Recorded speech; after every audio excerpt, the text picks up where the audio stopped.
Today, Mommy and Ava are back again reading Richard Scarry, The Animals' Merry Christmas. I'm reading the 12th book.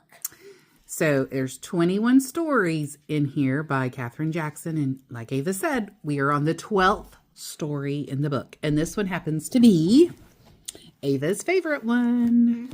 Mm-hmm. Let's get into this. It is called The Goat Who Played Santa Claus. Yep. Once upon a time, there were 5 little chicks who thought Santa Claus was sure to come to them. It was the day before Christmas, and they were very much excited. He'll bring us a tree of the Christmas kind. They told each other. And 5 Christmas presents, 1 for each. Everyone in the barnyard wanted those chicks to have a happy Christmas. But Grandmother Goose was worried. And old Turkey Gobbler was very worried. Santa Claus never did come to us, he said. I just don't think he comes to barnyards. Neither do I, sighed Grandmother Goose. And what I say is, somebody should tell those chicks. Old Turkey Gobbler pulled on his cap. Come along, he said. We'll tell them. But before they had gone 2 waddles and a strut, fat Uncle Pig hurried up to them. Oh, no, you don't, he cried. You're not going to spoil those little chicks' fun. The cow agreed, so did the horse.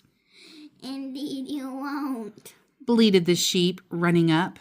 Mother Hen smiled. Good, she cackled. I just do want my chicks to have a nice Christmas. What about when they find the Santa didn't come? asked Grandmother Goose. Old Turkey Gobbler snorted. All very well, he said. But what about Christmas morning? What about when they find that Santa didn't come? asked Grandmother Goose. Oh, said Mother Hen. She looked sadly at her yellow chicks who were skittering around trying to sing. Up on the housetop. In their peeping voices, she looked even more sadly at her barnyard friends. My chicks were so sure Santa Claus would come, she sighed, that I myself was believing it too. The cow and the horse and the sheep sighed deeply. Grandmother Goose started toward the happy chicks, but fat Uncle Pig had a sudden and wonderful idea. He saw the white goat strolling up and down near the clothesline, his snowy beard wagging merrily. He saw the clothes flapping on the line. There were red mittens drying and a fine suit of the farmer's red underwear. There was a pillowcase blowing out just as if it were a pack full of presents for 5 little chicks. I have a feeling that Santa Claus is really coming to those chicks, Uncle Pig squealed. Just you wait and see.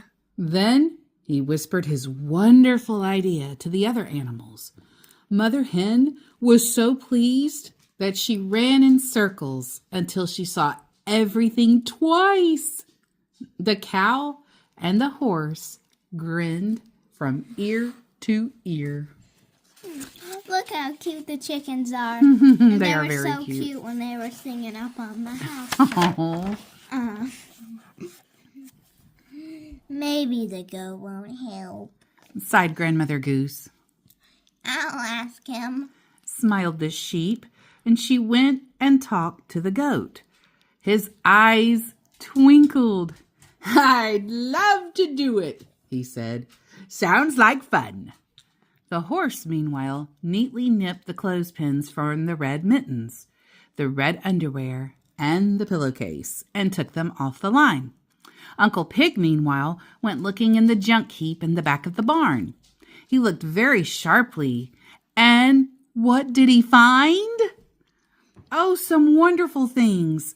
A small tin bank made like a drum, a little red wagon missing one wheel, a small red mitten with a hole in the thumb, a bright green sock that had no mate, a pair of doll skates, thrown away by mistake, and bits of spruce branches too small to use in the farmhouse. What else do I need? He said to himself. Pussycat Smart came padding up. Me. She said. You need me to help tie those bits into a tree. You need me to fix the little wagon with a new wheel and to pin up the small mittens hole in the thumb. And you need me to get some crab apples out of the barrel. We'll hang them on the tree. And look right here. Let's lift the book. We have the little wagon and the little drum and the spruce branches. And the little roller skates. Oh, those little roller skates are so cute. Mm. And then, you know, looks like he's putting the corn in the stocking or the booty. The two worked together. By the time it was late afternoon, they had made a splendid little tree, and Pussycat Smart had put a new wheel on the wagon. Then they looked at the presents. Rather dirty. Meowed Pussycat Smart. They need a good scrub. She ran to fetch Grandmother Goose. You're the only one of us who can wash them. She meowed. Grandmother Goose started to say, Oh, I'm afraid I can't get them clean. But just then she saw the fine little Christmas tree. And just then the white goat came around the barn. He made such a jolly Santa Claus, all dressed in the red underwear suit, with the red mittens on his ears for a cap, and the pillowcase slung over his shoulder, that she laughed. I'll polish them spick and span. She promised. She washed the presents until they looked like new. Not to be outdone, old Turkey Gobbler filled the drum and wagon and the one red mitten and the one green sock with chicken corn. Now everything was ready. Pretty soon the dusk was dark. So yes, he was filling that up for the little chicks. I think it's cute that they all chipped in for the little chicks. They're so sweet. And the little chicks are just so adorable. And they all look so adorable in their beds. Pretty soon, the lights in the farmhouse went out. Pretty soon, the stars were shining and the 5 little chicks were fast asleep in the chicken coop. And there's the little chicks. Aww. Sleeping adorably. They're asleep, but Mommy's not. You see her eyes are opened? No, I think she's closed.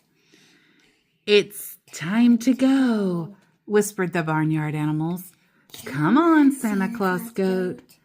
I still have things to do, laughed the goat. Besides, Santa Claus never comes until everyone is asleep. That's right, all the animals agreed, and they hurried away to their beds. All of them were so glad that Santa Claus was coming to the chicks, but all of them had a wish. They were wishing, too. It was Grandmother Goose who said the wish right out loud.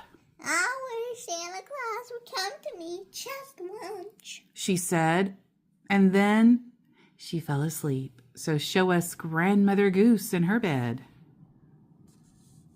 The Santa Claus goat finished doing the things he still had to do. When he started out, his pack was jam-crammed full.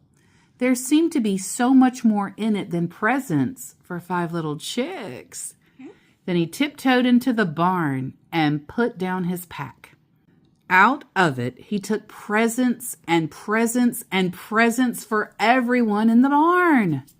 A new shawl for Grandmother Goose, he chuckled, and a basket of apples for the horse. Turnips for the sheep. Wait, oh, yeah, right there. Corn for old Turkey Gobbler. a good smoking pipe for fat Uncle Pig, a catnip mouse for Pussycat Smart, and a bell for cow. Yeah. For good Mother Hen, a new blue bonnet.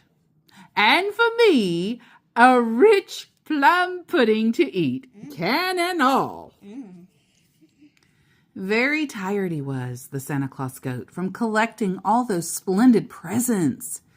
But now the barn looked as exciting as a Christmas tree. He could hardly wait for morning. Sleeping's the very best way to get morning to come, the Santa Claus goat told himself wisely.